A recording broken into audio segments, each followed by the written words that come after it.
తోకచుక్క. పూర్వకాలమందు కుండలిని ద్వీప రాజ్యానికి చిత్రసేనుడు ప్రభువుగా ఉండేవాడు. మన కథ నడిచే నాటికి చిత్రసేనుడు రాజ్యానికి వచ్చి 2 ఏళ్ళయింది. అయితే ఏం, తన పరిపాలనలో ప్రజలు సమస్త సౌఖ్యాలు అనుభవించే వాళ్ళని, తన రాజ్యం రామరాజ్యమని అనిపించుకోవాలని ఆయనకు కుతూహలం. ఈ అభిలాషతో చిత్రసేన మహారాజు ప్రజలపై పన్నులన్నీ సగానికి సగం తగ్గించి వేశాడు. రాజు ధర్మగుణానికి ప్రజలు ఎంతగానో సంతోషించారు. పన్నుల భారం తగ్గటంతో ప్రజలకు సుఖంగానే ఉంది. రాజ్యంలో ఎక్కడ చూచినా చిత్రసేను గురించి గాథలే. ఏ మూల విన్నా ప్రభువుని కీర్తించే పాటలే. ఈ విధంగా చిత్రసేన మహారాజు ఖ్యాతి మోగిపోయింది. బాగానే ఉంది. రాజు పేరు దశ దిశలా మోగిపోవడం సంతోషించతగిందే. కానీ అటు పేరు మోగుతున్న కొద్దీ ఇటు ఖజానాలో ద్రవ్యం తరుగుతూ వచ్చింది. అదే పనిగా ఖర్చు పెడుతూ ఉంటే ఎక్కడి ధనం ఆగుతుంది? ధనం లేకపోవడం చేత పరిపాలన తారుమారు కాజొచ్చింది. మంత్రి బుద్ధి సూక్ష్మత కలవాడు. రాజు సంకల్పం గమనించే ఉన్నాడు. అందువల్ల రాగల ఫలితాలు కూడా ఆయనకు మొదటనే తెలుసు.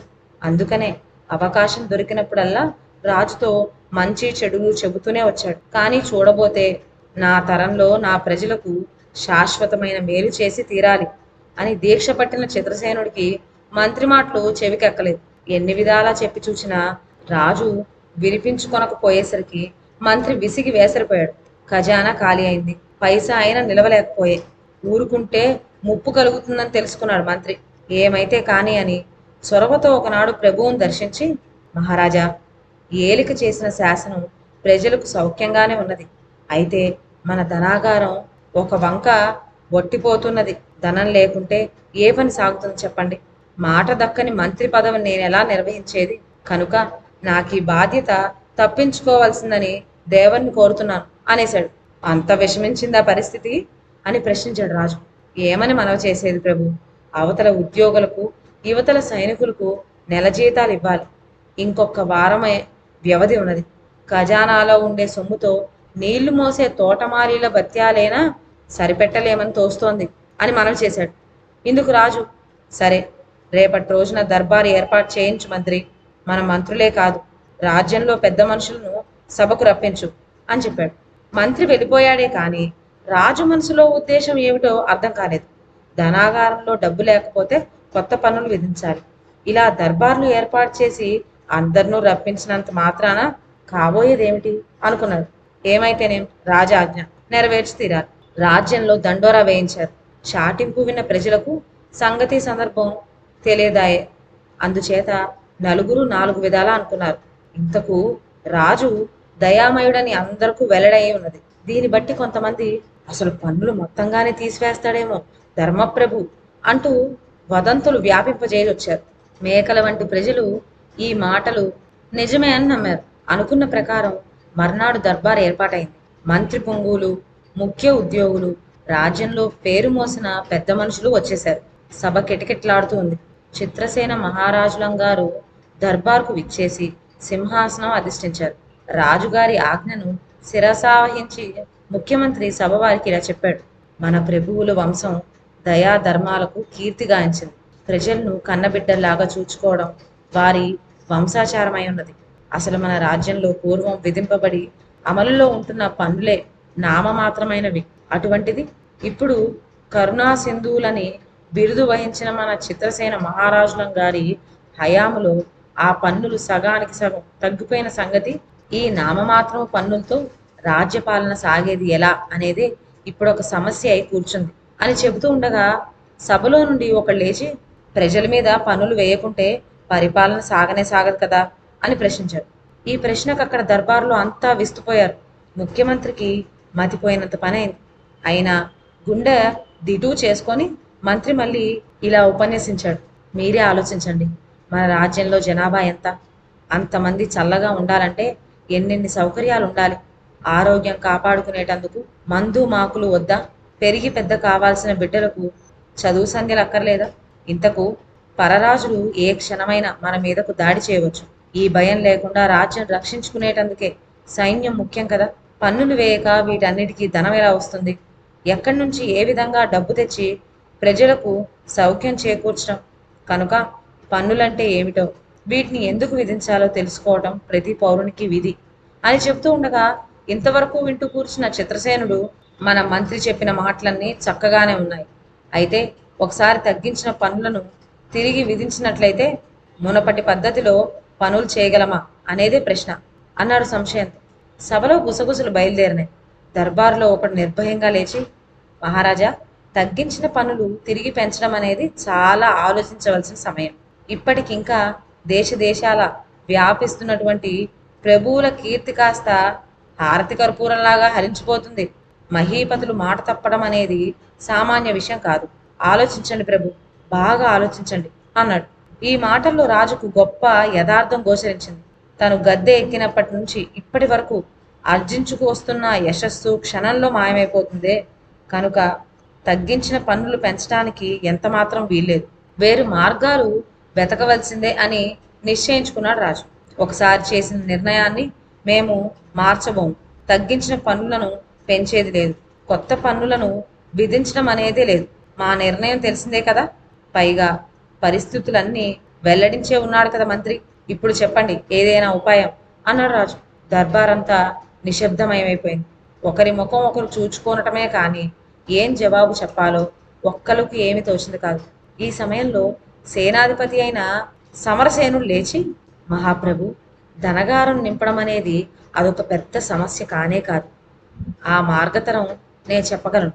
అయితే అది చాలా గుప్త విషయం, అందుచేత రహస్యంగా మనవి చేసుకుంటా అని చెప్పాడు.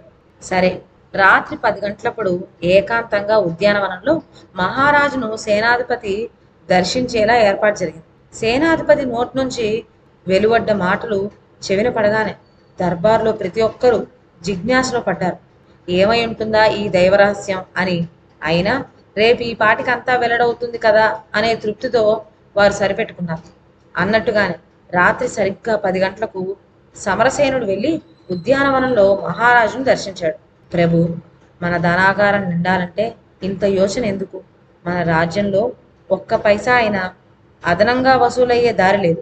ధన సంపాదన ఎలాగా? ప్రజలను సుఖపెట్టి మన రాజ్యం రామరాజ్యం అనే ఖ్యాతి నిలబెట్టుకోవడం ఎలాగా? ఇదే కదా సమస్య. ఇందుకు ఒకటే ఒక మార్గం కనబడుతూ ఉన్నది. పరరాజ్యాల మీద దాడి చేసి వాళ్ళ ధనాగారాలను కొల్లగొడితే సరి. ఇది రాజధర్మం కదా మహాప్రభు. ఇందుకోసమే కదా సైన్యాలు సేనాధిపతులను పోషించబడేది అని వినవించుకున్నాడు. సమరసేన, బాగానే ఉంది నువ్వు చెప్పిన ఉపాయం. అసలు మన రాజ్యమే ఒక ద్వీపమై ఉందే. మనకు అన్ని వైపులా సముద్రాలే కదా. ఈ సముద్రాలని దాటుకొని పొరుగు రాజ్యాల మీద దాడి చేయాలంటే మనకు ఎంత నౌక బలం, ఎంత సైనిక బలం కావాల్సి ఉంటుంది ఆలోచించావా అని ప్రశ్నించాడు రాజు.